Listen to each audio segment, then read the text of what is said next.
Assalamualaikum warahmatullahi wabarakatuh. Alhamdulillahirabbil alamin. Assalatu wassalamu ala asyrafil anbiya'i wal mursalin wa ala alihi wa ashabihi ajmain. Amma ba'd. Yang saya hormati Bapak Iwan Ahenda MAG selaku dosen pengampu mata kuliah Filsafat Pendidikan Islam, dan tak lupa pula kepada rekan-rekan seperjuangan yang saya banggakan. Baiklah, langsung saja kami dari kelompok 4 yang beranggotakan, yang pertama yaitu saya sendiri atas nama Abdul Latif, dan yang kedua atas nama Saudari Mita Permatasari, dan yang ketiga atas nama Saudari Salsabila. Kami dari kelompok 4 ingin menyampaikan materi tentang progresivisme dan rekonstruksionisme. 1. Aliran filsafat progresivisme. Pengertian progresivisme menurut bahasa dapat diartikan sebagai aliran yang menginginkan kemajuan-kemajuan secara cepat. Dalam konteks filsafat pendidikan, progresivisme adalah suatu aliran yang menekankan bahwa pendidikan bukanlah sekedar pemberian sekumpulan pengetahuan kepada subjek didik, tetapi hendaklah berisi aktivitas-aktivitas yang mengarah pada pelatihan kemampuan berpikir mereka sedemikian rupa. Progresivisme yakin bahwa manusia mempunyai kesanggupan-kesanggupan untuk mengendalikan hubungan dengan alam, sanggup meresapi rahasia-rahasia alam, sanggup menguasai alam. A. Tokoh-tokoh aliran progresivisme. Ada beberapa tokoh progresivisme yang berperan penting dalam mengembangkan aliran ini. Antara lain 1. William James pada tahun 1842 sampai 1910. 2. John Dewey pada tahun 1859 sampai 1952. Yang ketiga, Hans Weihinger pada tahun 1852 sampai 1933. B. Dasar aliran progresivisme. Progresivisme beranggapan bahwa kemajuan-kemajuan telah dicapai oleh manusia, tidak lain adalah karena kemampuan manusia dalam mengembangkan berbagai ilmu pengetahuan. Berdasarkan tata logik dan sistematisasi berpikir ilmiah. Oleh karena itu, tugas pendidik adalah melatih kemampuan-kemampuan subjek didik dalam memecahkan masalah kehidupan yang mengarah pada pengembangan ilmu pengetahuan yang berguna bagi kehidupan dalam masyarakat. C. Progresivisme tentang pendidikan. Pendidikan dalam aliran progresivisme ini muncul sebagai oposisi atas pendidikan model tradisional di Amerika Serikat sekitar 1800-an. Kebangkitan ini dipicu oleh adanya anggapan dari masyarakat, terutama pendidik, bahwa sekolah gagal dalam menjaga langkah zaman dengan perkembangan kehidupan di masyarakat Amerika itu sendiri. Progresivisme muncul untuk mereformasi metode-metode pendidikan tradisional. Berdasarkan pada pandangan ini pula, maka aliran ini berpendapat bahwa pendidikan haruslah dimaknai sebagai suatu proses yang berlandaskan asas pragmatis. Kritik atas aliran progresivisme. Terdapat beberapa poin penting yang menjadi sasaran yang banyak dikritik terkait dengan konsep pendidikan yang ditawarkan oleh aliran progresivisme ini sendiri, yaitu pertama, konsep pertumbuhan.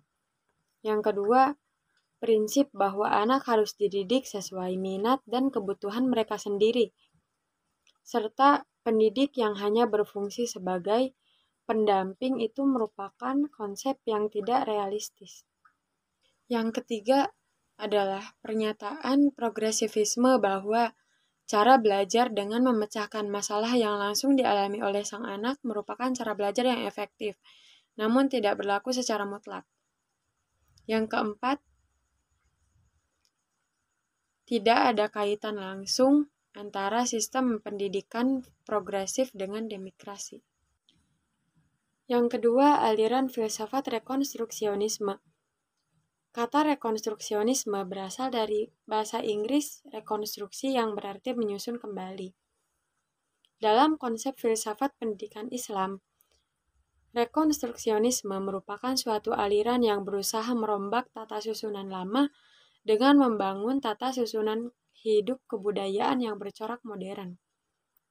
Arthur beranggapan bahwa rekonstruksionisme merupakan perkembangan dari progresivisme dalam konteks pendidikan, yang kadangkala disebut sebagai rekonstruksi sosial. Tokoh-tokoh aliran filsafat rekonstruksionisme. Di antara tokoh-tokoh aliran filsafat rekonstruksionisme ialah Theodory Burgerhut Bramed serta John Seyler Burbacher. Adapun tokoh-tokoh lain yang mempelopori ialah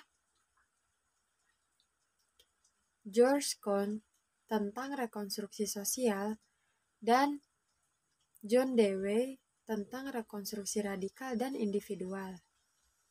Baiklah, saya akan melanjutkan materi dari penjelasan filsafat rekonstruksionisme. Selanjutnya yaitu B, prinsip-prinsip aliran rekonstruksionisme. Di antara prinsip aliran rekonstruksionisme ini ada beberapa poin, yaitu yang pertama, masyarakat dunia sedang dalam kondisi krisis. Jika praktik-praktik yang ada sekarang tidak dibalik, maka peradaban yang kita kenal ini akan mengalami kehancuran. Poin selanjutnya yaitu solusi efektif satu-satunya bagi persoalan-persoalan dunia kita adalah penciptaan sosial yang menjagat. Terus selanjutnya, pendidikan formal dapat menjadi agen utama dalam rekonstruksi tatanan sosial. Terus poin selanjutnya, metode-metode pengajaran harus didasarkan pada prinsip-prinsip demokratis yang bertumpu pada kecerdasan asali, jumlah mayoritas untuk merenungkan dan menawarkan solusi yang paling valid bagi persoalan-persoalan umat manusia. Selanjutnya, C. Pandangan aliran rekonstruksionisme tentang pendidikan. Pandangan aliran rekonstruksionisme ini tentang pendidikan dapat dilihat dari beberapa aspek. Yang pertama, tujuan pendidikan. Di sini terdapat 3 poin. Poin pertama, sekolah rekonstruksionisme berfungsi sebagai lembaga utama untuk melakukan perubahan sosial, ekonomi, dan politik dalam bermasyarakat. Poin yang kedua, tugas sekolah-sekolah rekonstruksionisme adalah mengembangkan insinyur-insinyur sosial, warga negara yang mempunyai tujuan mengubah secara radikal wajah masyarakat masa kini. Dan poin yang terakhir, tujuan pendidikan rekonstruksionisme adalah membangkitkan kesadaran para peserta didik tentang masalah sosial, ekonomi, dan politik yang dihadapi umat manusia dalam skala global, dan mengajarkan kepada mereka keterampilan-keterampilan yang diperlukan untuk mengatasi masalah tersebut. Selanjutnya, yaitu metode pendidikan. Analisis krisis terhadap kerusakan-kerusakan masyarakat dan kebutuhan-kebutuhan pragmatik untuk kebaikan dengan menggunakan metode pemecahan masalah, analisis kebutuhan, dan penyusunan program aksi perbaikan masyarakat. Dan yang terakhir, yaitu kurikulum. Berisi kebutuhan masyarakat, masa depan, masalah sosial, ekonomi, dan politik yang dihadapi umat manusia, termasuk di dalamnya masalah pribadi peserta didik sendiri. Dalam program-program perbaikan yang ditentukan secara ilmiah untuk aksi kolektif.